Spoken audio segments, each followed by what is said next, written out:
and welcome to the program today. I'm Layo Olarinde. We begin in the DRC, where a top official from the United Nations Organization Stabilization Mission reports that there's relative calm in Goma, but the situation is still highly volatile with a persistent risk of escalation.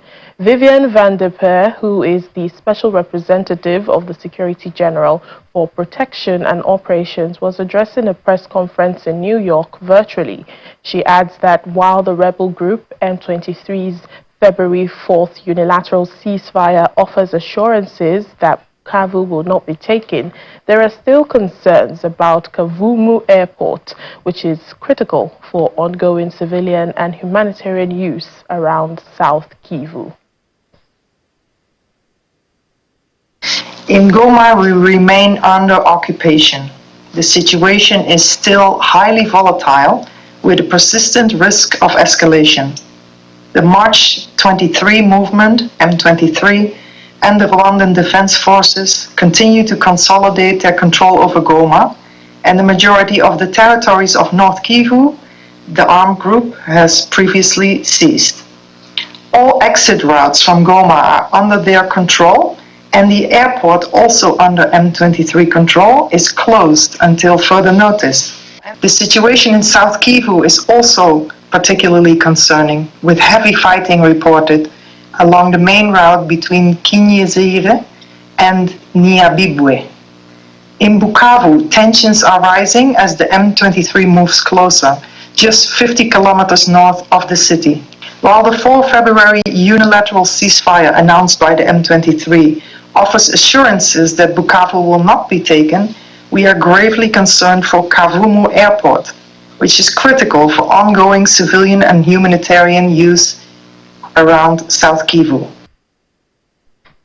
A military court in the DRC has issued an arrest warrant for the former head of the Independent National Electoral Commission, Corneille Nangaa, into the DRC. In the meantime, the country's communications minister, Patrick Muyaya, has alleged that the EU is complicit in Rwanda stealing resources amid the ongoing conflict between the army and M23 rebels. He was speaking during an exclusive interview from Kinshasa on Tuesday. Mr. Muyaya also claims the M23 group doesn't exist and is a proxy group used by the president of Rwanda, Paul Kagame. He discounted the group's claims that it is fighting for the rights of ethnic Tutsis as lies. The situation in the ground actually is very catastrophic. We are still counting how many of these people died after the President Kagame decided to attack Goma. Yesterday, the first number we get was telling us that there were more than 2,000 people who've been killed and more than 3,000 have been hurt, and some of them need to have some close treatments. And we are hoping that no one will die between those 3,000 people. That the situation in the ground, it's very dramatic, and that the urgent question for the government. We are working to find a way to send them some assistance we can send from Kinshasa. I don't think we should speak about M23. M23 doesn't exist. It's a proxy group used by the President Kagame. As you can see, the video, those who operated in Goma was Rwandan different forces. Even if the President Kagame is losing a bit his memory by saying that he doesn't know if there is any troop of his army inside DRC, it's clear that for us, M23 doesn't exist. And as government, we will do our best to make sure we don't keep our population under the control of those people who are there to bring terror and to kill some of them. So we will do our best to make sure our population are safe. So if we need to retake Goma, we will do what we have to do as government to make sure we give security to our population. The best way to protect civilians now is to ask President Kagame to leave DRC, because it's him and his army who is operating in this part of DRC. Those proxies doesn't have power. doesn't have ammunition, doesn't have those weapons to do what they've been doing in the past days, not only in Goma, but in the neighborhood of this city. So it's simple. The best way to protect our civilians is to make sure the President Kagame left him and his troops in this part of our territory so we can take care of our own population. In other news about the DRC, Malawi's President Lazarus Chakwera has ordered his military troops to begin preparing to withdraw from their peacekeeping mission in the volatile eastern area. The Malawian troops are part of the Southern African Regional Bloc's military mission deployed to DRC to help tackle armed groups. The instruction comes in the wake of the killing of at least 20 peacekeepers, including 14 South Africans and 3 Malawians, as the M23 rebels captured Goma, that's the capital of North Kivu province, last week. President Chakwera says his order is meant to honor the ceasefire declaration. And residents of Bukavu have been sharing their views on the conflict between the M23 rebels and the DRC army after the alliance declared a unilateral ceasefire. According to some, supplies are low since the takeover in Goma, making their lives uncertain. One woman echoed this sentiment, saying onions and fruits, which used to be available in abundance, are now hard to find. The civil unrest has forced thousands to flee their homes. Humanitarian organizations are warning of a deteriorating condition in the region, citing shortages of food, water, and medical supplies.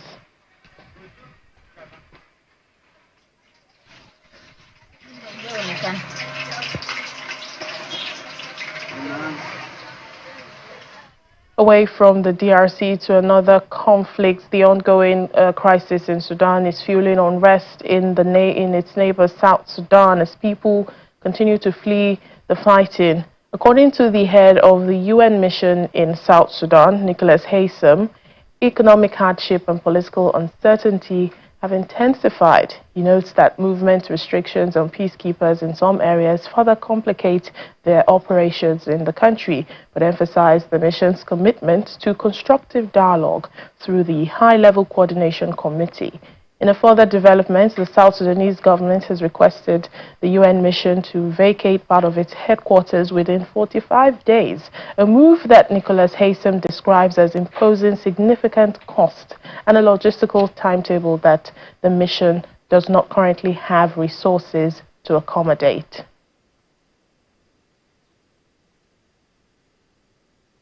The toxic effect of the Sudan conflict are spilling over into South Sudan, as witnessed by the unrest in Juba and beyond following the reported killing or execution of South Sudanese in Wad Madani. Recent unrest also reflects public frustration over the economic crisis.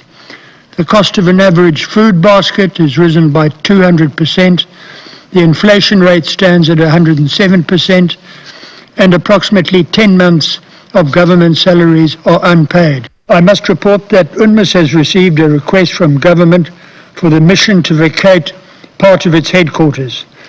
This request on a 45-day notice period comes at significant cost and a logistical timetable that we do not currently have the resources to accommodate. The mission is offering a collaborative approach in response, but I note the outcome would be guided by operational necessities and, in the long term, resource availability. Our operational environment is also constrained by movement restrictions on peacekeepers in some parts of the country. UNMISS will continue to pursue constructive dialogue with our host government on those issues through the High-Level Coordination Committee, a joint discussion and consultation forum. We recognize the concerns raised regarding the delays in the transitional process and assure this Council that every effort is being made to accelerate the key milestones, particularly the preparation for the fair and free and credible elections. Mr. President, we acknowledge the challenges faced by the election-related bodies and reaffirms our commitment to providing necessary funding and institutional support to advance electoral process in our country.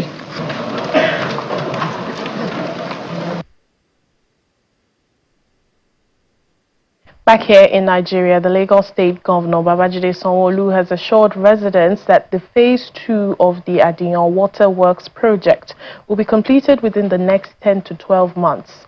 Governor Sanwo-Olu made this comment when he visited the project site in Iju area of Lagos. He says once the project is completed, it will supply 70 million gallons of water daily to meet the growing demand of Lagosians for clean and reliable potable water.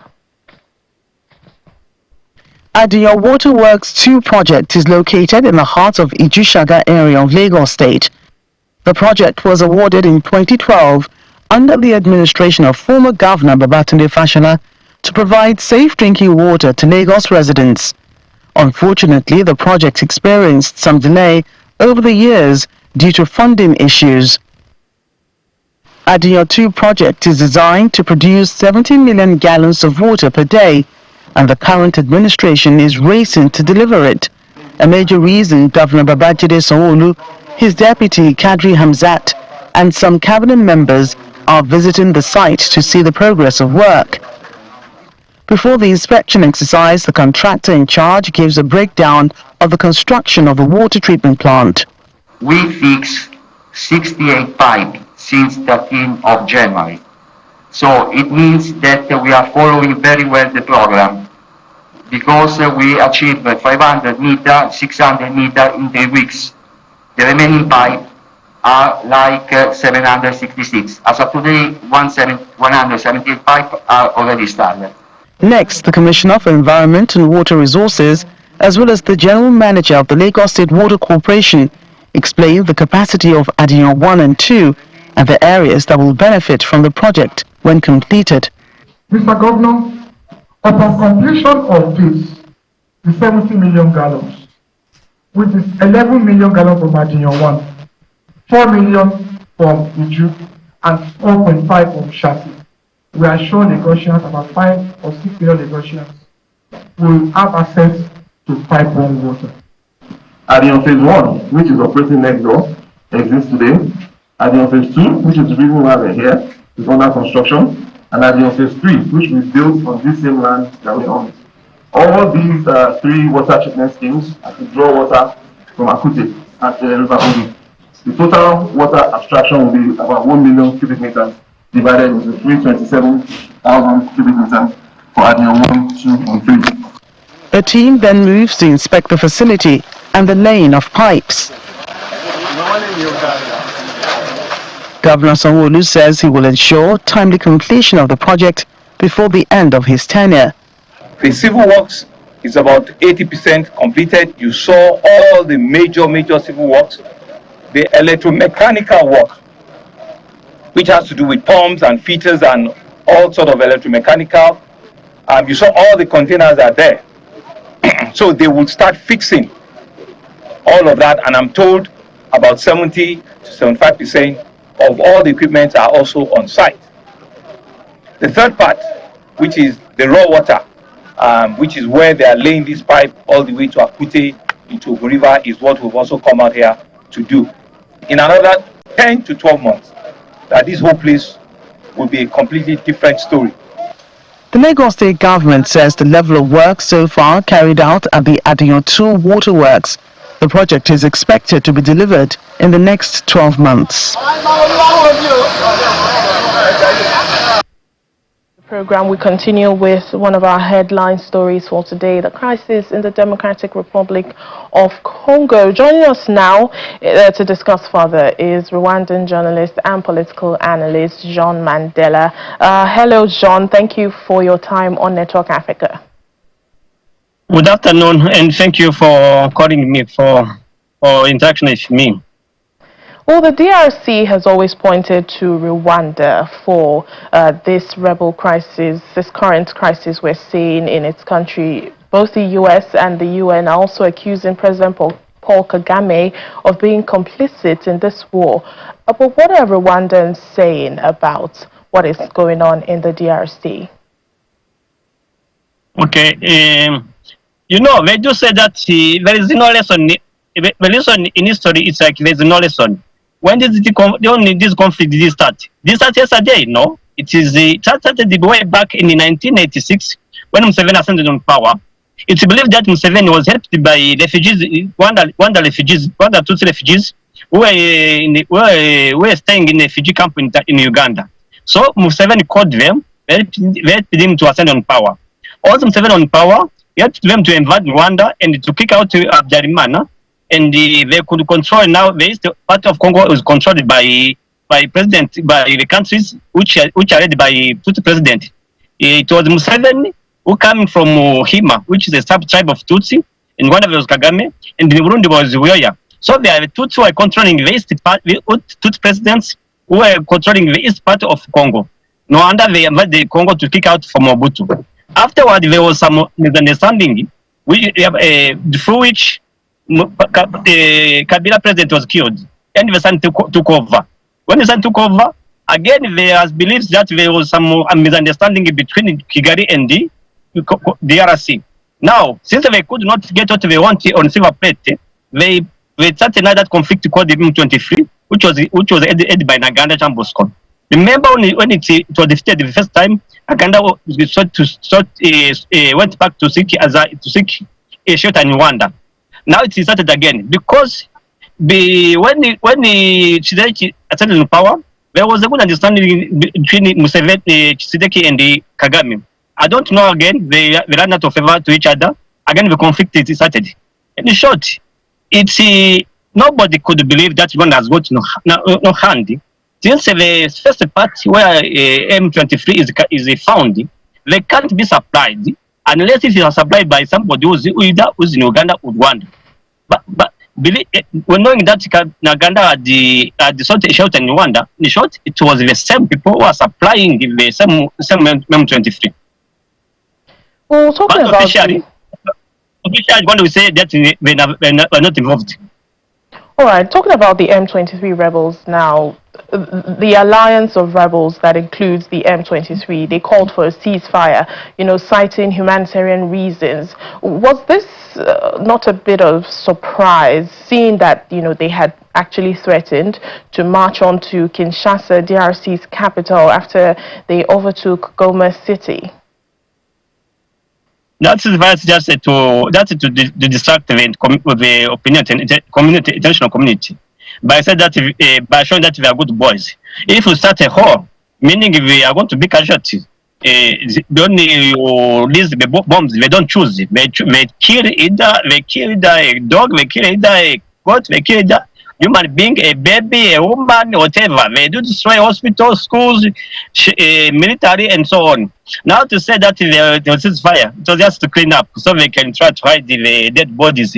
So nobody will know the statistics of people killed, especially the civilian killed, or maybe other properties like schools, like hospitals who have been destroyed by conflict. In short, they drag to try to push under carpet all things which have messed up. All right, then let's talk about President Paul Kagame, his response. What is he saying now about, what is his stance on this situation? According to CNN interview, everybody is aware. He said that he don't know if his people are there. No, that's official.